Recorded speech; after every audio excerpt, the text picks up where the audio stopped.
पक्षीराज गरुड़ ने भगवान विष्णु से निवेदन किया, हे प्रभु, मैंने तीनों लोकों का भ्रमण करने के बाद उसमें रहने वाले लोगों को देखकर ये निष्कर्ष निकाला कि वह सभी दुखों में ही डूबे रहते हैं। मेरा अंतःकरण पीड़ा से भर गया है। स्वर्ग में दैत्यों की शत्रुता से भय है। पृथ्वी लोक में मृत्यु, रोग तथा अभिषिक्त वस्तु के वियोग से। पाताल लोक में रहने वाले नाग आदि को मेरे भय से दुख बना रहता है।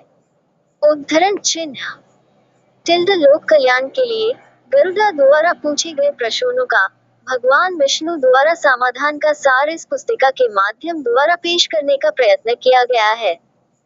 टिल्ड पक्षी राज गरुड़ भगवान विष्णु जी से पूछते हैं, हे प्रभु, आप ये बताने की कृपा करें कि एक प्राणी कैसे मरता है और मरने के बाद कहाँ जाता है। 2. मरणासन व्यक्ति को किस कारण पृथ्वी पर सुलाया जाता है।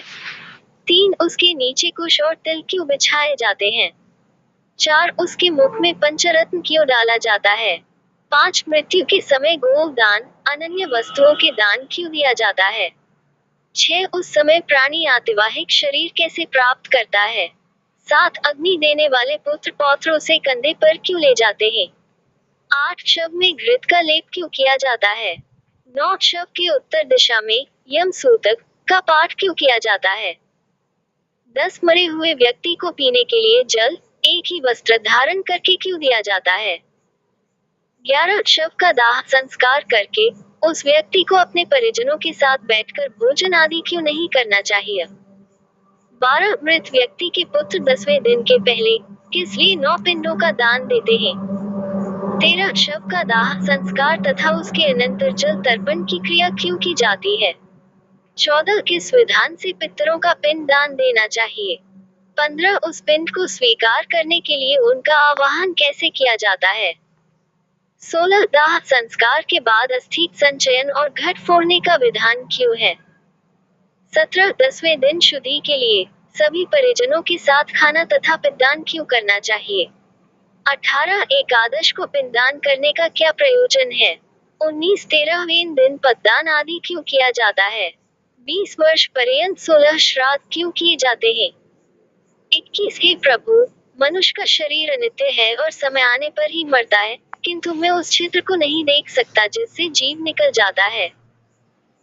22. प्राणी के अपने जीवन काल में किए गए पाप, पुण्य, दान आदि शरीर के नष्ट हो जाने पर उसके साथ कैसे चले जाते हैं। 23. मरे हुए प्राणी के लिए स्पिंडीकरण क्यों होता है। 24. जो मनुष्य पापी, दुराचारी अथवा हेबुद्धि है, मरण के बाद वे किस स्थिति को प्राप्त होते हैं। 25. ए उपेंद्र, मनुष्य की मृत्यु के समय उसके कल्याण के लिए क्या करना चाहिए। 26. मृत्यु और शमशान भूमि तक पहुंचने की कौन सी विधि है। 27. चिता में शव को जलाने की क्या विधि है। 28. तत्काल तथा विलंब से उस जीव को कैसे दूसरी देह प्राप्त होती है। 29. यम लोक संयमनी नगरी को जाने वाले के लिए वर्ष पर्यंत कौन सी क्रियाएं करनी चाहिए। 30. दुर्बुद्धि अथवा दुराचारी व्यक्ति की मृत्यु होने पर उसका प्रायश्चित क्या है। 31. पनाच का आदि में मृत्यु होने पर पंचक शांति के लिए क्या करना चाहिए। 32. बहुत से पापों को करने पर भी इस संसार को पार कर प्राणी आपको कैसे प्राप्त कर सकता है। हे देव, आप मेरे इस संपूर्ण भ्रम को विनष्ट करने में समर्थ हैं। मैंने आपसे ये सब लोक मंगल की कामना से पूछा है, मुझे बताने की कृपा करें। श्री कृष्ण जी गरुड़ से कहते हैं, हे पक्षीराज, तुमने जो मानव कल्याण के लिए अपनी जिज्ञासा व्यक्त की है, वह सर्वश्रेष्ठ है। अब इसका समाधान सुन। जब मनुष्य अपने पिछले जन्म के अच्छे बुरे कर्म के संचित परिणामों को भोगता हुआ और इस जन्म में कर्म करता हुआ मरणासन अवस्था को पहुंच जाता है, तो शरीर में कई रोग उत्पन्न होते हैं। एक अचानक सर्प की भांति वह मौत के जगन में बंधता चला जाता है।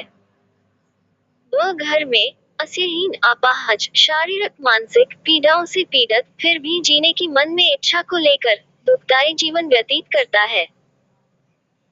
जब मरणासन व्यक्ति की इंद्रियों का समूह व्याकुल हो जाता है, चेतन शरीर जड़ीभूत हो जाता है, तब अंतिम क्षणों में एक अलौकिक चेतना आती है, जिसमें सभी लोग एक जैसे दिखते हैं।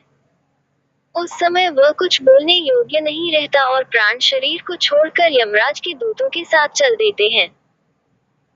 जब प्राण शरीर को छोड़ते हैं तो बहुत कष्टदायी होते हैं और ऐसा दर्द होता है जैसे 100 बिच्छुओं ने डंक मारा हो। उसके मुंह में झाग बनती है और सारा मुंह थूक भरने लगता है।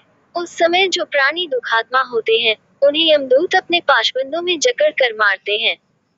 जो अच्छे कर्मी होते हैं, उन्हें स्वर्ग के पार्षद सुख पूर्वक अपने लोक को ले जाते हैं। भीम काया दुराकृति यमराज के दूतों को देखकर ही पापियों के मन में भय उत्पन्न हो जाता है। हाहाकार करता हुआ, अंगूठे के नाप जितना मृत मनुष्य अपने घर को देखता हुआ, यमदूतों द्वारा घसीटा हुआ, रास्ते में अनेक यातनाएं सहता हुआ यमराज के सामने ले जाया जाता है।